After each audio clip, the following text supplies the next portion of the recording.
Here's how you make the best chicken salad of your life. So the first thing you're going to do is get a rotisserie chicken and take the white and dark meat off. You're going to boil 2 large eggs and chop them up. Now that is optional. Next, I'm going in with 3 tablespoons of dill relish. I'm going to add in some diced up purple onion that I rinsed off to make sure they don't have that grit taste to them, along with some toasted finely chopped pecans and 1 cup of mayo. Now remember, you might need a little bit of mayo and you might not. Next, I'm going in with my seasonings, which is just Creole season, garlic powder, onion powder, pepper. I only added half of it because I wanted to taste to see if I needed to add any more. So I mixed my chicken salad together, and then I realized I need a little bit more mayo, and I add a little bit of spicy sriracha oil, and then I add a little bit more seasonings just to kind of tune it up. You want to add your seasonings in spurts because you don't want it to be too salty. So once I got it the way I liked it, it was ready to eat.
Here are my secrets to the best creamy chicken Alfredo. Number one, whatever cheeses that you use, make sure you add a little bit of flour to prevent the clumping and the separation of the cheese from the noodles.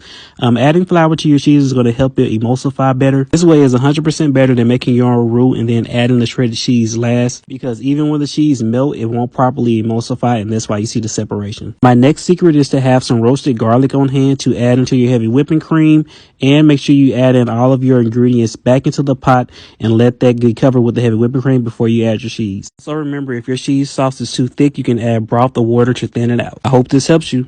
Have you ever had orange pepper wings? If not, let me teach you how to make them. First, to some clean wings, I'm going to add some buttermilk, some of my homemade orange pepper seasoning, spicy garlic, and a double seasonings, and I'm going to let that sit for 10 minutes. I'm going to add those same seasonings to my flour and cornstarch mixture, and I'm going to put them on a tray to let them hydrate. Next, I'm going to fry them on 350 for about 7 minutes, and then I'm going to make my wet seasoning for them, which is some orange juice, butter, and a lot of that orange pepper seasoning. I'm going to toss my wings, and then they're ready to eat. You guys got to try this out.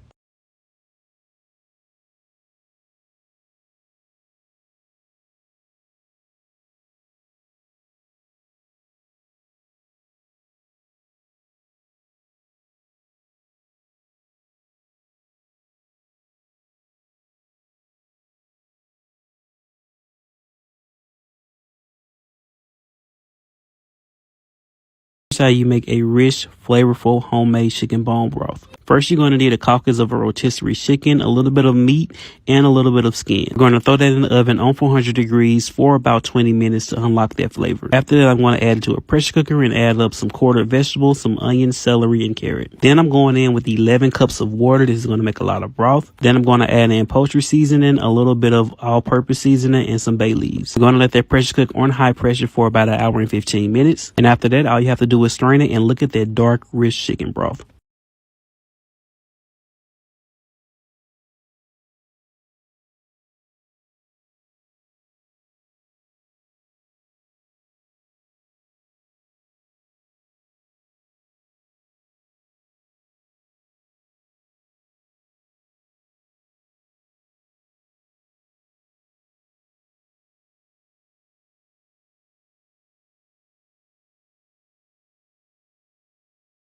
Is my simple grilled chicken marinade that'll give you juicy chicken and a nice sear. So my marinade starts with some sop of soy sauce and some sop of garlic, along with some dark brown sugar, some seasoned all, and then some Cajun seasoning, no salt. If you guys have watched my previous video, you guys know I use Tapa sauces very heavily on this channel. Their sauces really enhances the stuff that you cook, so it's something that you probably want to keep in your cabinet. Try this marinade out and tell me what you think. Original crispy chicken wings. Here's how you make it. First, I'm going to get some clean chicken wings and add in some mustard, some hot sauce, some seasoned all seasoning, and some Cajun seasoning. Some Old Bay seasoning. We're going to go in with some sweet paprika, some of that lemongrass seasoning. You can replace lemongrass with lemon pepper. Then some soy sauce or some type of garlic sauce. Marinate that for at least 6 hours, and then we're going to add those same seasonings to a half cup of self-rising flour. Toss your chicken in there until it's fully covered, and then you're going to fry them on 375 for about 15 minutes. And there you have it. Like and follow for more.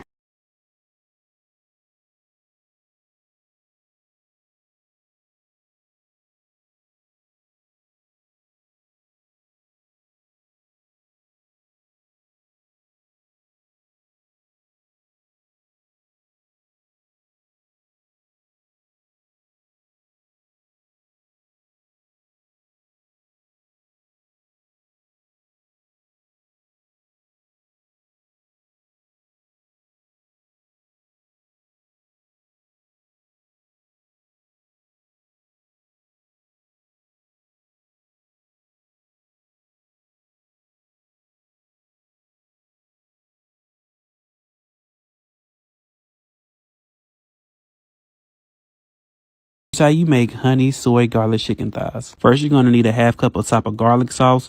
Then you're going to go in with a half cup of apple cider vinegar, a little bit of grated garlic, some honey, a little bit of hoisin sauce, and then some salt, pepper, and garlic. I'm going to marinate this for about 2 hours or overnight. Reserve the liquid from the marinade, and then I'm going to fry up some broccoli and then add some of that sop of garlic. Sop of garlic is a must-have in my kitchen and something you definitely need. So I'm going to fry up my chicken thighs, take it out, add the rice to that grease and all of that flavor, and then reduce my sauce, add in my rice and broccoli, and then my chicken thighs, and we're ready to eat.